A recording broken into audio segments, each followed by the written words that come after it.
সালামুন আলাইকুম রহমতুল্লাহ। প্রকাশিত হচ্ছে যে রসুলের নামে বিবরণকৃত স্বপ্ন কি আমাদের জন্য কোনো হাদিস নাকি সুন্নাহ পালনীয় কিনা পালনীয় নয়, এই ব্যাপারে আজকে মুফতি আরিফ বিন হাবিব সাহেবের একটি বর্ণনা শুনলাম। রসুলের স্বপ্নে বিবরণ করা রোজা সম্পর্কে মানুষের জন্য যে আযাব হবে সেই বিষয়ে বললেন। আমরা একটু শুনে আসি তার কথাটা।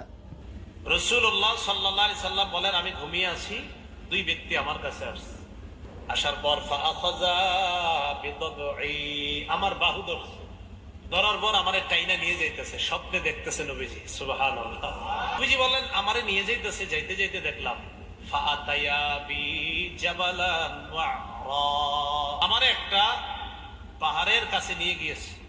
তো এই দুর্গম পাহাড়ের সামনে গিয়ে আমি দাঁড়ায় রয়েছি। নবীজি নিয়ে গেছে কয়জন? দুইজন। মনে করেন দুইজন রসুলরে এভাবে দুই বাহুতে ধইরা দুইজন নিয়ে গেছে।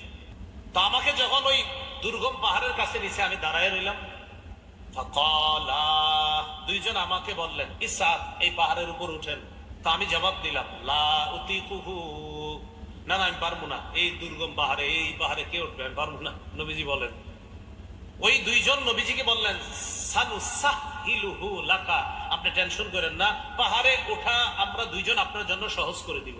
রাসূলুল্লাহ সাল্লাল্লাহু আলাইহি সাল্লাম বলেন, ফাসাইদতু, আমি পাহাড়ে উঠলাম। পাহাড়ে ওঠার পর আমি দেখলাম ইদান বিআসওয়াতিন শাদীদা, প্রচন্ড আওয়াজ আমার কানে আসতেছে। কোথায় উঠাই আওয়াজ পাইছে? পাহাড়ের উপরে। রাসূলুল্লাহ সাল্লাল্লাহু আলাইহি সাল্লাম বলেন, হাত্তা ইদা কুনতু ফি সাওয়াইল জাবাল, যখন পাহাড়ের মাঝামাঝি জায়গায়, সমতল জায়গায় গেলাম, সেখানে গিয়ে ইদান বিআসওয়াতিন শাদীদা, প্রচুর আওয়াজ শুনলাম, ভয়ঙ্কর আওয়াজ, চিৎকারের আওয়াজ আমার কানে আসছে। ফাকুলতু মা হাদিহিল আসওয়াত, আমি প্রশ্ন করলাম, এগুলা কিসের আওয়াজ? ওই দুইজন জবাব দেয়, আহলিন নার, এগুলা জাহান্নামীদের চিৎকারের আওয়াজ। নবীজি বলেন, সুম্মান তালাকা বি, এরপর আমাকে সামনের দিকে নিয়ে যাইতে লাগলাম। যাইতে যাইতে ফাইদা আনা বিকাউমিন মুআল্লাকিনা বিআরাকিবিহিম মুশাক্কাকাতিন আশদাকুহুম, যাইতে যাইতে হঠাৎ আমি একদল মানুষের সামনে গেলাম, তাদের দিকে তাকায় দেখলাম পাগুলা উপরের দিকে বেঁধে রাখা। আর কি দেখেন? পা উপরে মাথা নিচে, মুশাক্কাকাতিন আশদাকুহুম, এই দুই পাশের যে দুই গাল, এই দুই গাল করাত দ্বারা চিপতেছে। তাসিলু আশদাকুহুম দামা, এই পুরা গাল, এই চোয়াল সহ রক্ত পড়তেছে। এই কল্পনা আনেন, দৃশ্যটা কল্পনা আনেন, পা উপরে মাথা নিচে, দুই পাশের গাল থেকে রক্ত পড়তেছে। ব্যাপারটা কত ভয়ঙ্কর! রাসূল বলেন, আমি বললাম, এগুলা কারা? কার সামনে আমি আসলাম? মান হাউলা? ফেরেশতারা জবাব দিলেন, আল্লাযীনা ইফতিরুনা ক্বাবলা তাহিল্লাতি সাওমিহিম, হুজুর, এরা তারা যারা ইফতারির সময় হওয়ার আগেই ইচ্ছাকৃতভাবে রোজা ভেঙে ফেলে, এরা তারা। আর যারা রোজা রাখে না, তাদের অবস্থা তো আরো ভয়ঙ্কর। রাসূল বলেন, একদল হুজুর ইচ্ছাকৃতভাবে রোজার সাথে তামাশা করে, ইচ্ছা করে রাখবে, মন চায় আমি রাখবো, মন চায় রাখবো না, ইচ্ছা করে যারা ভেঙে ফেলে, এদের এই অবস্থা, এটা চলতেই থাকবে। পাগুলা উপরের দিকে দেওয়া, মাথা নিচের দিকে দেওয়া, দুই পাশের গাল বেয়ে বেয়ে রক্ত পড়তেছে। এরা কারা? যারা ইচ্ছাকৃতভাবে রোজা ভেঙে ফেলে। শুনলেন নিশ্চয়ই নবীর নামে যে স্বপ্নের বিবরণ দিয়া উনি বুঝাইতে চাইলেন, যারা ইচ্ছাকৃতভাবে রোজা রাখে না, রোজা ভেঙে ফেলে, তাদের এই অবস্থাটা, জাহান্নামের অবস্থাটা দেখানোর জন্য আল্লাহ ফেরেশতাদেরকে পাঠালেন এবং ফেরেশতারা তাকে নিয়ে গেলেন, সেই স্বপ্নের মাধ্যমে দেখালেন।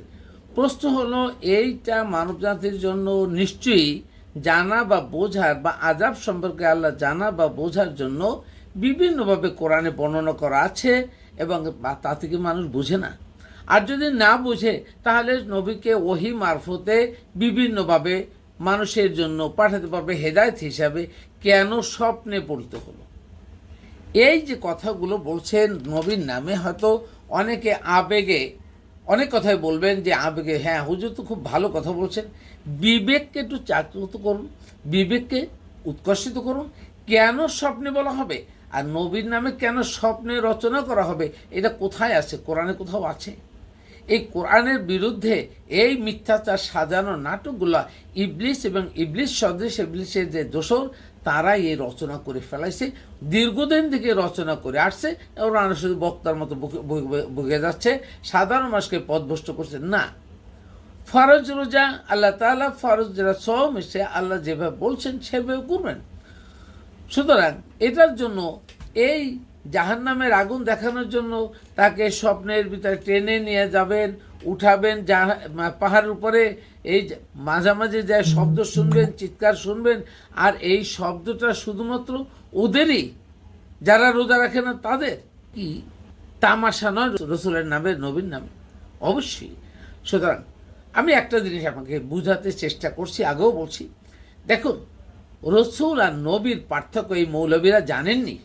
রসুল হলো আল্লাহ যার মাধ্যমে রিসালাত পাঠিয়েছেন, অর্থাৎ আল্লাহর বাণী পাঠিয়েছেন, তারা রসুল।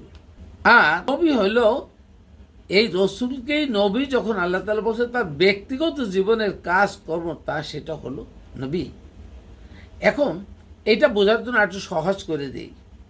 ধরুন আমরা সিনেমা হলে অনেক নায়ক নায়িকাদের অভিনয় দেখি। যখন সিনেমা হলের নায়ক নায়িকাদের অভিনয়গুলো দেখি, সে মনে করেন শাকিব খান, তিনি অনেক সুন্দর অভিনয় করেন, আমরা তাকে মনে করি। রাজ্জাক, ববিতা, কবরী এরা অভিনয় করে গেছেন। এই এক এক যুগে এক একজন অভিনেতারা অভিনয় করে গেছেন। কিন্তু তারা কী অভিনয় করছেন? যে বই লিখে গেছেন, যে সিনেমাটা লিখে গেছেন, যে প্রযোজনা করছেন, তারা যেভাবে স্ক্রিপ্ট দিয়েছে ওইটাই সে বলছেন, অন্য কিছু বলতে পারেন নাই। ওই ফিল্মের ভিতর তার কাজ ওইটাই।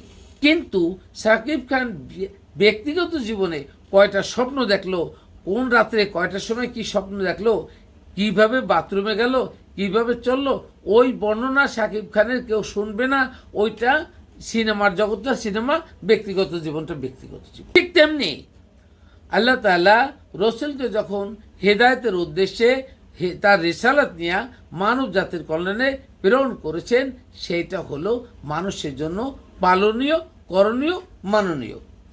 কিন্তু রসুলের ব্যক্তিগত জীবনের সাথে কিভাবে স্বপ্ন দেখছেন, কিভাবে কয়জন তারা উঠাই নিছেন, এই কিচ্ছা কাহিনীগুলো আপনাদের না, আপনাদের পূর্বপুরুষদের বানানো, আর আপনারা না বুঝা আকল উৎকর্ষিত না করে চালাই যাচ্ছেন, মানুষকে পথভ্রষ্ট করছেন।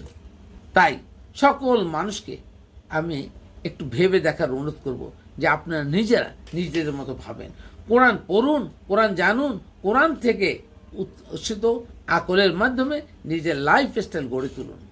এই সকল কিচ্ছা কাহিনী এগুলো শুনে পথভ্রষ্ট হবেন না।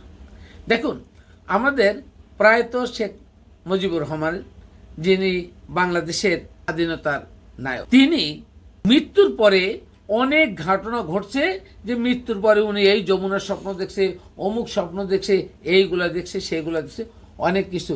কিন্তু ওনার জীবদ্দশায় এই স্বপ্নগুলো কেউ নার্চার করেনি, কেউ বলেনি। আর নবীর জীবদ্দশায় নবীর স্বপ্ন সম্পর্কে উনি কোথাও লিখে যান নাই, কোনো কালিমা নাই, কোথাও কোনো বুকের আচর নাই, কোনো সাহাবীরা সঠিকভাবে কোনো গ্রন্থ রচনা করে নাই। ওনার 200 বছর 300 বছর মৃত্যুর পরে তারপরে এসা আপনার রাবিরা এই কিচ্ছা কাহিনী লেখা বিভিন্নভাবে মানুষের মধ্যে উপস্থাপন করে মানুষকে বিভ্রান্ত করার পথ বাঁচিয়ে দিল। তারা ইবলিসের দোসর ছাড়া আর কি হতে পারে? এই প্রশ্ন রেখে আজকের কথা শেষ করছি। আল্লাহ হাফেজ।